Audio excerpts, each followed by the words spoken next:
Imagine waking up every day with no one left in the world but you, no voice to answer yours, no face to recognize, only silence and the forest that remembers what the world has forgotten. For 26 years, a man lived completely alone in the heart of the Amazon. No friends, no family, no tribe, just one survivor, the last echo of an entire civilization. They called him the Indian of the Hole. And when he died, an entire world died with him.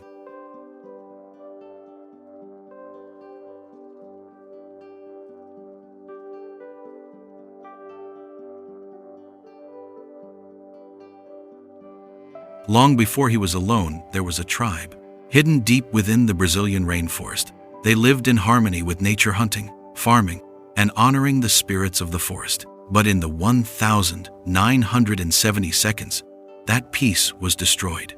Ranchers, land grabbers, and illegal loggers invaded their land, hungry for profit. They cut down trees, burned villages, and killed anyone who stood in their way. One by one, the people of that tribe disappeared, their language, songs, and stories erased forever. And when the smoke cleared, only one man was left alive. He fled into the jungle, carrying with him the memories of a people who no longer existed. His name? No one ever knew. His tribe? Forgotten. His world? Gone forever. For years, no one knew he was alive. He became a ghost in the forest, unseen, unheard, untouched. Then, in the 1,990 seconds, Brazilian officials discovered signs of human life deep in the Amazon. They found tiny huts made of straw and branches, and strange, deep holes dug into the earth. At first, no one understood what the holes were for. Some believed they were traps for animals. Others thought they were part of ancient rituals. But soon, it became clear these were the marks of one man surviving alone. And so, the world gave him a name: the Indian of the Hole. He had survived the impossible. While the world moved on, he stayed living among the trees, speaking to no one, trusting no one. For 26 long years, he lived in complete isolation. He hunted with handmade bows and arrows. He planted small gardens. He built 6 huts, all arranged in a circle, as if his tribe still lived beside him. Perhaps he imagined them still there, his family, his people, his ancestors. Perhaps, in his heart, he was never truly alone. Government officials and anthropologists observed him from a distance. They tried to make contact, leaving food, tools, and gifts near his camp, but he never accepted. He never said a single word. He never came close. To him, the outside world meant danger, the same world that had wiped out everyone he loved. So, he chose silence. Silence became his shield and his home.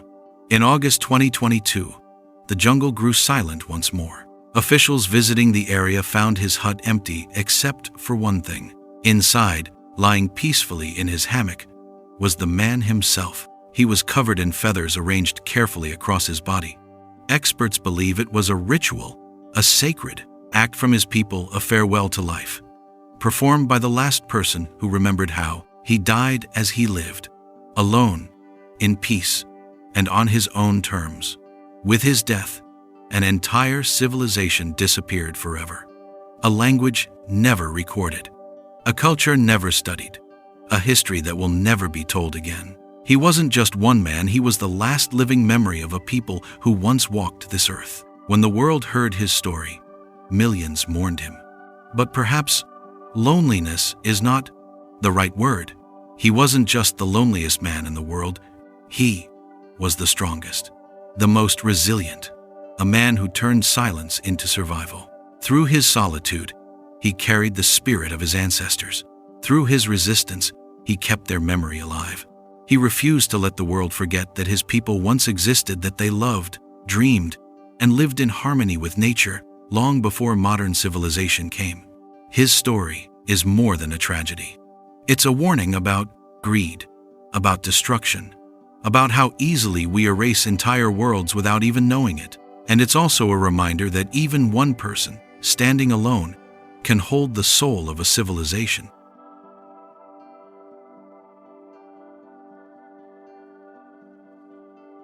He had no name, no language we could understand, no grave to mark his passing. Yet today, his story is told across the world. The man who lived alone, the man who carried a people's memory, the man who proved that silence can be the loudest voice of all, the Indian of the whole, the last of his tribe, the loneliest man on earth.